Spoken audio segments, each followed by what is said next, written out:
टेरा mathematics की online platform में आप सभी लर्नर्स का स्वागत है। यहाँ पे आप ऑब्जेक्टिव टाइप के एग्जामिनेशन की स्टडी करते हैं शॉर्टकट टेक्निक के साथ। लेक्चर कोर्स के लिए या फिर टेस्ट सीरीज के लिए इस नंबर पे कॉन्टेक्ट या व्हाट्सअप कर सकते हैं डेमो के लिए। आज हम स्टडी करेंगे ज्योमेट्रिक प्रोग्रेशन की। जिस तरीके से अरिथमेटिक प्रोग्रेशन में आपने फर्स्ट टर्म ए लेके इसमें डी को ऐड करना शुरू किया था, इसी तरीके से ज्योमेट्रिक प्रोग्रेशन में आप क्या करते हैं, एक नॉन जीरो नंबर से मल्टीप्लाई करना शुरू करते हैं। A R square A R cube, इस तरीके से। अब यहाँ पे जो आपके पास एन टर्म आएगी ए आर की पावर एन माइनस वन आएगी। यहाँ से एक पावर आप ऊपर कम रखते हैं इसमें, जो टी का सफिक्स हमारे पास होता है। तो यहाँ से टी एन का फॉर्मूला बन गया ए आर की पावर एन माइनस वन। और अगर हमारे पास ज्योमेट्रिक प्रोग्रेशन के अंदर आपके पास एन टर्म्स हैं तो इसी टर्म को हम एल भी बोल देते हैं, लास्ट टर्म। तो पहला फॉर्मूला आपका जनरेट हो गया। तो यहाँ पे खास बात क्या है कि आपका ए भी जीरो नहीं होता और आर भी जीरो नहीं होता। अब आर की अगर वैल्यू आपके पास 1 रखेंगे और ए हमारे पास नॉन जीरो है, आर हमारे पास 1 है, तो जो आपके पास ज्योमेट्रिक प्रोग्रेशन है ये आपकी कांस्टेंट बन जाती है। ये ए कोमा ए कोमा ए कोमा ए इस तरीके से बन जाती है अगर आर की वैल्यू हमारे पास 1 होती है। तो कोई भी टर्म ज्योमेट्रिक प्रोग्रेशन की जीरो नहीं होती, ये चीज ध्यान रखनी है। आर को भी हम जीरो नहीं लेते, क्योंकि जब हम डिवाइड करते हैं, जब आप आर की वैल्यू निकालेंगे तो आप लिखेंगे T N upon T N minus one. Next term से कोई भी टर्म है उससे पहला वाला टर्म नीचे रखेंगे तो हमारे पास आर आ जाता है, जिसको हम क्या बोलते हैं, कॉमन रेशियो।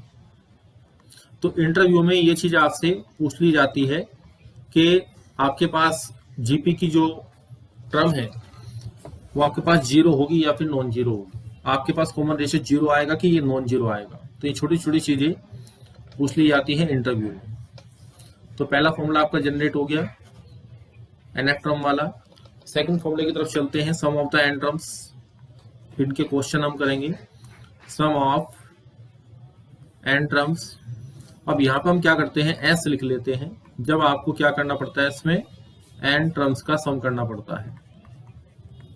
फिर यहाँ पे कॉमन मेथड है जो क्वेश्चन में भी काम आएगा, कि जो भी कॉमन रेशियो है, कॉमन रेशियो हमारे पास है, उससे मल्टीप्लाई करके, कॉमन रेशियो से मल्टीप्लाई करके एक टर्म आगे बढ़ा देते हैं। तो ये आर स्क्वायर इस तरीके से, प्लस ए आर की पावर एन माइनस, यहाँ पे ए की पावर ए इंटू आर की पावर एन आपके पास आ जाती है।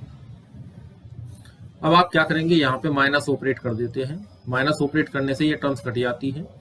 तो फाइनली आपके पास एस कॉमन आ जाता है, 1 माइनस आर इक्वल टू ए, और 1 यहाँ पे माइनस लगाएंगे तो 1 माइनस आर की पावर एन आपके पास आ जाएगा। तो इस तरीके से एस का फॉर्मूला जनरेट हो गया, ए आर की power N minus one upon R minus one. ये जो सम आपने बनाया है, इसका जो फॉर्मूला आपके पास है, तो ये वैलिड नहीं है। किसके लिए, ये चीज ध्यान रखेंगे।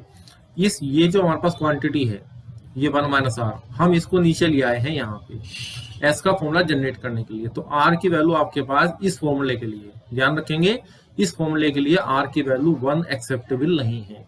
ये फॉर्मूला आपका तभी एप्लीकेबल है जब आर की वैल्यू 1 नहीं है। अब आप यहाँ पे एक क्वेश्चनिंग करेंगे, इफ आर इक्वल टू 1, अगर हमारे पास आर की वैल्यू 1 है तब एस की वैल्यू क्या आएगी। तो देखिए ए प्लस ए एन टाइम्स जब आप ऐड करेंगे तो ये रिजल्ट एन ए आएगा।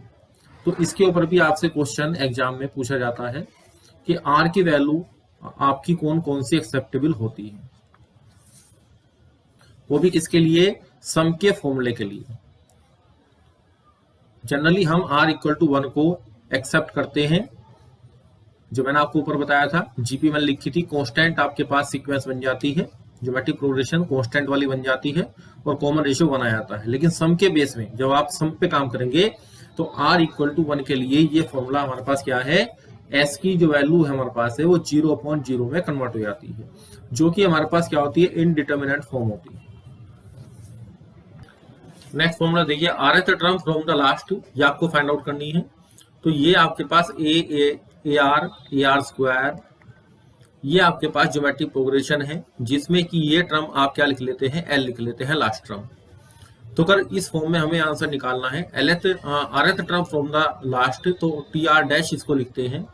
अब आप इसको रिवर्स फेस में यूज कीजिए इस तरीके से, यहां से देखिए इसको। तो यहाँ पे आपके पास जो फॉर्मूला होता है टी आर का, ए आर की पावर एन माइनस वन, तो यहाँ पे मैं इसको टी के कर लेता हूं, kth term from the last, T के लिख लेते हैं इसको, और इस तरीके से kth term from the first A R की पावर k माइनस 1 यहाँ पे ऑब्टेन हो जाएगी। अब यहाँ पे लास्ट टर्म तो आपके पास उसको तो फर्स्ट टर्म मान लेंगे, और जो आपके पास कॉमन रेशो आएगा, अगर आप इधर से इधर मूव करते हैं तो कॉमन रेशो आ जाता है। जब आप रिवर्स फेस में इसको यूज करेंगे, जहां पे हमारे पास जीपी खत्म होती है वहां से चलेंगे, तो कॉमन रेशो आपके पास 1/r आएगा और पावर n-1 आएगी। तो इस तरीके से L/r की पावर n-1 फॉर्मूला हमारे पास ऑब्टेन हो गया। अब हम क्या करेंगे, यहाँ पे टी के और टी के डैश इन दोनों की मल्टीप्लाई करेंगे। ऐसा करने से, सॉरी यहाँ पे हमने के निकाला है, तो हम यहाँ पे क्या लिखेंगे, के लिखेंगे। जब आप इनको मल्टीप्लाई करेंगे, इन दोनों टर्म को मल्टीप्लाई करेंगे, तो यहाँ पे r की पावर k-1 कैंसिल आउट हो जाएगा। यहाँ मैंने k इसलिए लिया है क्योंकि हमारे पास स्मॉल r पहले ही यूज हो चुका है, इस वजह से। तो आपके पास आंसर आएगा a इंटू एल। तो ये कंसेप्ट आपका क्वेश्चंस में काम आता है, किस तरीके से उसको देख लीजिए। यहाँ पे एक प्रॉपर्टी बन गई, the product of the terms which are at the equidistant from the first and last, जो पहले और लास्ट वाले से समान दूरी पे जो पद होते हैं उनका जो प्रोडक्ट हमारे पास आता है, जहां से हमने शुरू किया था, उनका जो प्रोडक्ट आएगा वो इक्वल होगा किसके, product of the first and last term की। यानी कि आपके पास जैसे आपने जीपी लिखी 1, 2, 4, 8 और 16। अब यहाँ पे आप प्रोडक्ट करेंगे पहले और लास्ट वाले से समान दूरी पे। समान दूरी का मतलब यहाँ पे लास्ट से भी सेकंड लेना है, फर्स्ट से भी सेकंड लेना है। तो इनका जो प्रोडक्ट आएगा 8 2 जा 16, और 1 और 16 का मल्टीपल भी 16 आएगा। इस तरीके से आप और भी एग्जाम्पल इसके ट्राई कर सकते हैं, ये हमेशा इक्वल आता है। तो कुछ क्वेश्चन आपके इस रिजल्ट के बेस पे पूछे जाते हैं। अब एक क्वेश्चन देखिए, if the first term of A GP is a और लास्ट टर्म हमारे पास एल है, तो प्रोडक्ट निकालना है सभी टर्म्स का, जीपी की सभी टर्म्स का प्रोडक्ट आपको निकालना है। तो देखिए यहाँ पे एक तो आपके पास ट्रेडिशनल मेथड है जिसको आप करते ही हैं। आप ये टर्म्स क्या लेंगे, ए आर स्क्वायर, और यहाँ पे एन टर्म्स मान लेंगे ए आर की पावर n-1, और इसको हम मान लेंगे एल। अब आप इनका प्रोडक्ट निकालेंगे सबका, तो हमें पावर्स ऐड करनी पड़ेंगी। एक तो मेथड आपके पास ये हो गया। अब थोड़ा सा हम काम करते हैं शॉर्ट टेक्निक पे, जिसमें कि हम काउंटर एग्जाम्पल के ऊपर काम करेंगे। तो काउंटर एग्जाम्पल में आप जो जीपी है वो n = 4 4 टर्म के ले लीजिए। तो इसमें 1, 2, 4 और 8 ये 4 टर्म आपके पास आ गई। तो इनका जो प्रोडक्ट आप देखेंगे वो क्या आएगा, तो ये प्रोडक्ट आपके पास 64 आ गया। अब आप ऑप्शंस पे काम करें, ए, बी और सी और डी पे। देखिए आपके पास आंसर क्या आता है, ए एल। सबसे पहले तो ए एल आपको निकालना है। ये आपके पास 8 आएगा, और 8 की पावर 4/2, तो ये 64 आ गया। ये हमारा आंसर हुआ। यहाँ पे 8 की पावर 4 हमारा आंसर आएगा, यह आंसर नहीं होगा।